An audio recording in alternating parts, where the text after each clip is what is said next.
Bueno, y continuamos con nuestra serie A la luz de su palabra. Hoy vamos a iniciar un nuevo libro, es el libro del profeta Habacuc. Y como es lo que he venido haciendo en los últimos libros que hemos estado meditando, reflexionando, esto es una serie que también fue evolucionando y, digamos, mejorando en cuanto a presentación y contenido con el tiempo. Por lo tanto, bueno, quizás hubiese sido bueno que yo estos prólogos los hubiese hecho en todos los libros. No fue así, pero sí invitar a las personas que tienen sus Biblias en casa, que hay dos cosas que yo estoy haciendo ahorita y ya voy por el libro de Job. Yo me propuse, nunca lo he hecho, sí he leído la Biblia por partes, pero nunca la he leído toda y ya voy por el libro de Job. Eh, pero lo estoy haciendo inclusive leyendo los prólogos introductorios, sobre todo en la Biblia latinoamericana, y los pie de página, que te permiten en algunos puntos, y lo digo así porque no es que eso sea totalmente la luz, pero en algunos puntos te permite comprender o meditar algunos tiempos o momentos en los que se escribieron los libros. ¿Por qué digo esto? Porque ciertamente nuestras Biblias, más allá de los contenidos que deberían ser y son pues inamovibles, o sea, nadie debería atreverse a cambiar el sentido, ni siquiera una tilde de lo que está debidamente autorizado y revelado como palabra de Dios. Aunque hago un paréntesis porque por ahí escuché algo en una red social de que en China parece que se estaba haciendo algo de esto, tergiversando la palabra, pero lo que sí cambia a veces son las reflexiones, y a veces es reflexiones cargadas de demasiada racionalidad u otras de demasiada espiritualidad. Entonces siempre es bueno ir a la fuente. Yo eso soy un defensor asiduo, aunque no las conozco todas. Es otro de los grandes desafíos que tengo en mi vida, es no solamente la palabra de Dios, sino también la patrística o los padres de la iglesia, porque los padres de la iglesia, porque Dios los dispuso y los quiso así, fueron las personas primero más cercanas y segundo enormemente iluminadas para explicar la palabra de Dios y defenderla ante las continuas herejías que se iban construyendo en torno a Jesús. Entonces ellos fueron los que fueron podando todo lo que sí, lo que no, porque además había muchos escritos y muchas obras tuvieron que pasar por filtros, y esos filtros pues obviamente tienen gran importancia los padres y doctores de la iglesia. Entonces, bueno, Habacuc, vamos a ver de qué nos habla este libro. Dice que de los siglos atrás la fe proclamaba que Yahvé hace justicia. Esta justicia, sin embargo, no siempre es clara. Después de muchos que callaron sus dudas, Habacuc es el primero de los escritores de la Biblia que pregunta con osadía: ¿por qué deja Yahvé que triunfe la injusticia? ¿Por qué al castigar al opresor lo reemplaza por otro peor? La respuesta es doble. Yahvé guarda secreto de una manera de gobernar el mundo y solamente pide que nos mantengamos fieles. El justo vivirá por su fidelidad. El profeta contempla la gloria de Yahvé, que juzgará al final. Habacuc pronunció sus oráculos en el año 605 al 600, cuando Nabucodonosor, después de destruir la cruel Asiria, se volvía prepotente a su vez y saqueaba la tierra de Israel. Bueno, hoy vamos a meditar, ese es el prólogo. Hoy vamos a meditar el capítulo 1 del versículo 3 al 4 del profeta Habacuc, pero es que la dinámica es bien interesante de este libro, ¿no? Que además lo estoy conociendo como ustedes, como quien me escuche por primera vez. Porque él va haciendo preguntas. ¿Por qué me haces ver la injusticia? Es la primera pregunta. Es un diálogo, un coloquio, no sé si decir un coloquio de amor, porque los coloquios generalmente son más románticos, pero es un diálogo entre el profeta, pero Dios responde. Ahora, ¿qué voy a hacer yo? Yo voy a enfocarme en las preguntas de Habacuc y las voy a tratar de responder justamente enlazándolo con el Nuevo Testamento, no con lo que Dios responde propiamente en el libro. Ojo, no porque no sea relevante ni importante, sino porque yo creo que podemos sacarle mucha punta, no solamente a la pregunta, pues la pregunta del profeta responde a un tiempo puntual, tiempo de grandes injusticias, persecución, destierro y crueldad, que hoy también se vive, ojo, hoy también se vive, pero el enlazarlo con el Nuevo Testamento permite ver que pasaron 6 siglos, 7 siglos, 8 siglos, y y las situaciones seguían siendo las mismas y hoy por hoy siguen siendo las mismas preguntas. Entonces, ¿qué es lo que pregunta Habacuc en esta primera pregunta que le hace al Señor? O en una queja. Por eso yo hablaba en el prólogo que es un profeta atrevido. Y fíjense que no, el Espíritu Santo nos ilumina porque en el prólogo del libro, yo no lo había leído, también menciona que es un profeta osado, o sea, que tiene mucha osadía. Él dice, ¿por qué me obligas a ver la injusticia? ¿Acaso tus ojos soportan la opresión? Solo observo robos y atropello, y no hay más que querellas y altercados. Por eso la ley está sin fuerza y no se hace justicia. Como los malvados mandan a los buenos, no se ve más que derecho torcido. Es decir, él dice, como los malvados mandan a los buenos, no se ve más que derecho torcido, para corregir un poco mi entonación en esa parte. Entonces ahí termina ese primer texto. A mí me parece importantísimo tener también en nuestra serie a un profeta como Habacuc, porque no son pocas las personas que dentro de sus argumentos para no creer en Dios o para cuestionar durísimo a la iglesia y todo su legado y su tradición el contenido, el tesoro revelado que hay dentro de ellas, las riquezas de salvación que hay dentro de ellas, justamente uno de los grandes argumentos es este. O sea, ¿cómo puede existir un Dios? Vamos a hacer la pregunta más a nuestros tiempos. ¿Cómo puede existir un Dios que, siendo todopoderoso, omnisciente, omnipotente, es decir, con capacidad de intervenir en todo, con capacidad de ver todo y de saberlo todo, o sea, no hay nada que Dios se le escape? Ahorita yo estoy hablando y ahorita pueden estar matando a alguien, secuestrando a alguien, violando a alguien, secuestrando a un niño para la trata de personas, robándose recursos públicos o privados, un marido golpeando a su mujer, un hijo robando a sus padres, etcétera. Puede haber una cantidad de barbaridades que en este momento estén ocurriendo muy mal y Dios las está viendo. Entonces el profeta, es el cuestionamiento, o sea, tú ves eso y no haces nada. O sea, te es tan indiferente como para que tú digas, bueno, yo veo eso, sí, digo que los amo, los quiero, pero no intervengo. Eso no es una respuesta fácil de dar. Es una respuesta que requeriría demasiado contenido teológico y además, yo no sé si yo, obviamente, no es que no lo sé, obviamente yo no tengo esa formación. Pero también, además del contenido teológico, pues esto no nada más se responde con teología. Esto se tiene que responder, creo yo, con más que todo contenido existencial. ¿Ok? Es algo como que se entienda, o sea, por qué la mariposa, antes de ser mariposa, tiene que pasar por ese proceso tan horroroso de ser una oruga o un gusano, como lo quieran llamar, y después transformarse, o por qué los animales se tienen que comer entre ellos para que entonces otro sobreviva. Entonces un venadito que está con su familia y su mamá entonces ve como el león, el tigre se lo devora. O sea, hay todo un compendio allí de preguntas que, vuelvo y repito, tendrían que estar muy enfocadas hacia la parte existencial.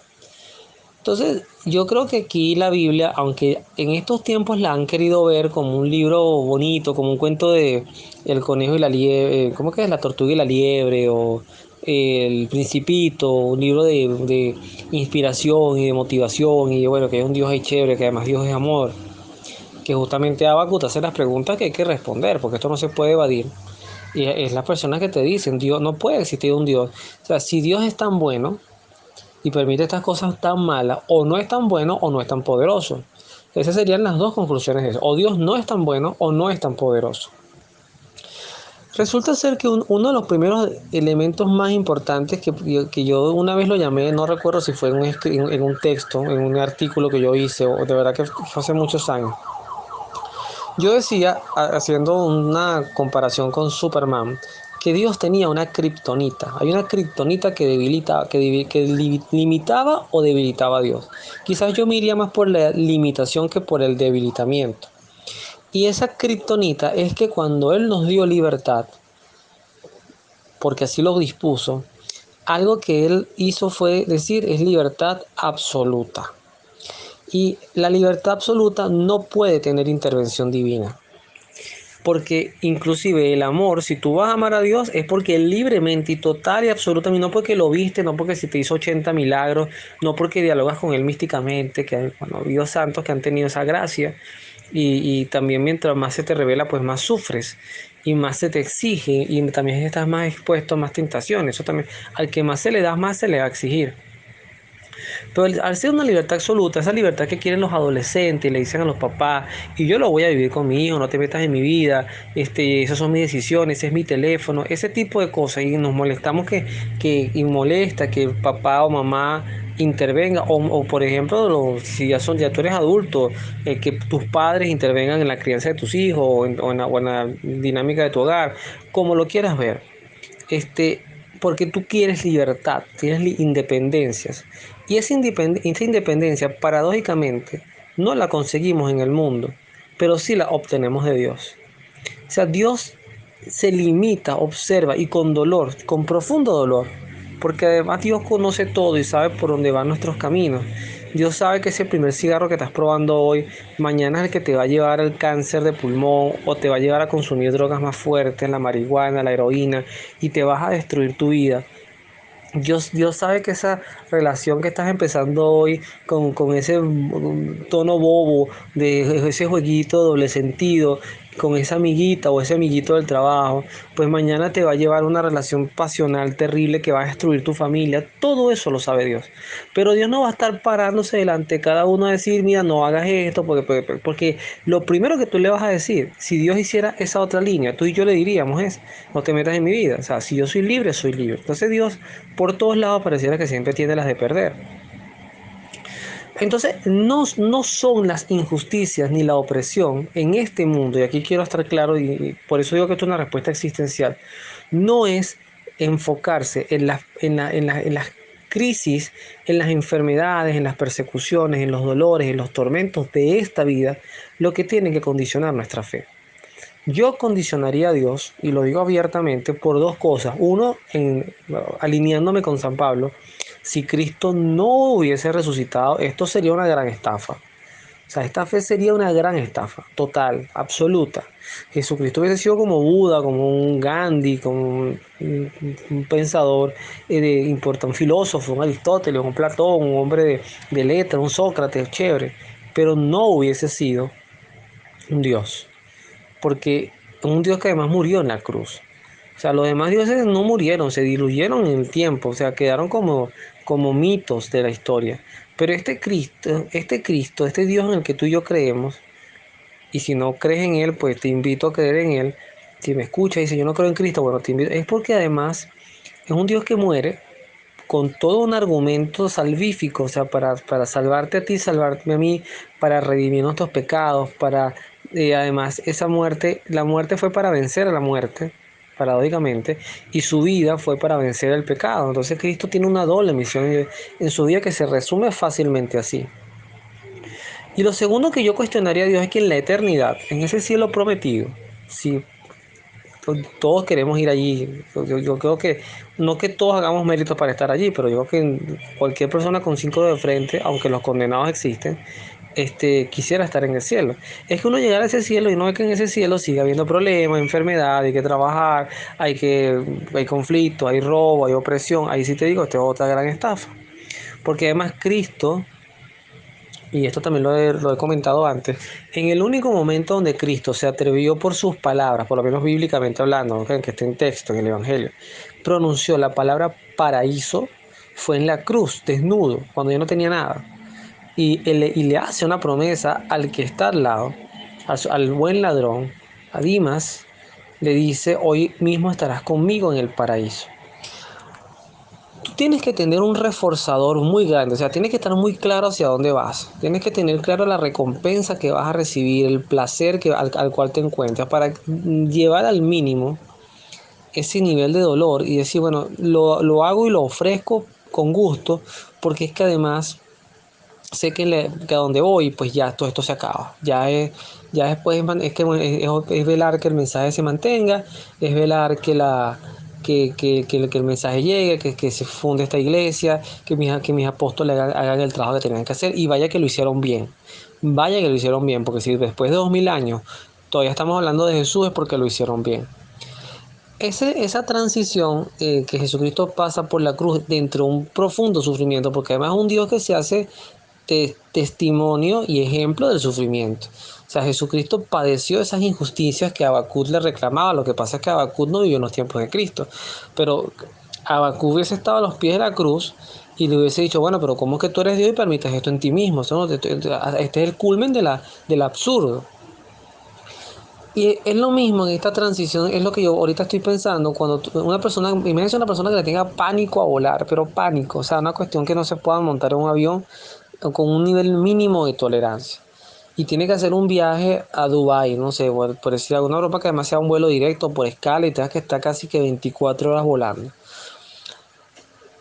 Pero además sabe que a donde va a ir le muestran imágenes y aquello es un paraíso terrenal con piscinas, comida, todo pago. Además vas a estar en el hotel 7 estrellas, bueno, vas a estar un mes y además te van a pagar por estar allá y vas a traer millones de dólares o de euros.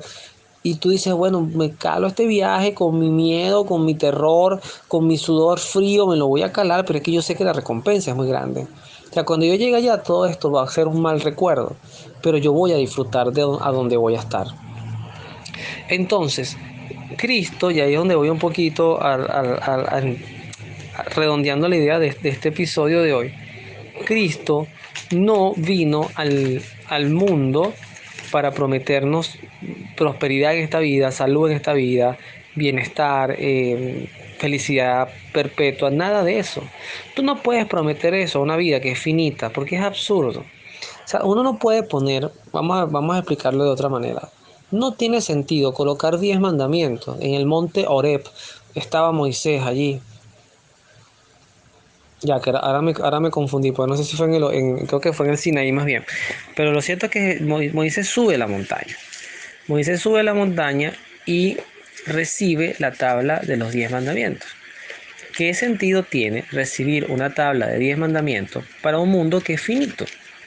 Que además cuando te mueras todo se va a acabar. Entonces, ¿para qué me vas a normar mi vida?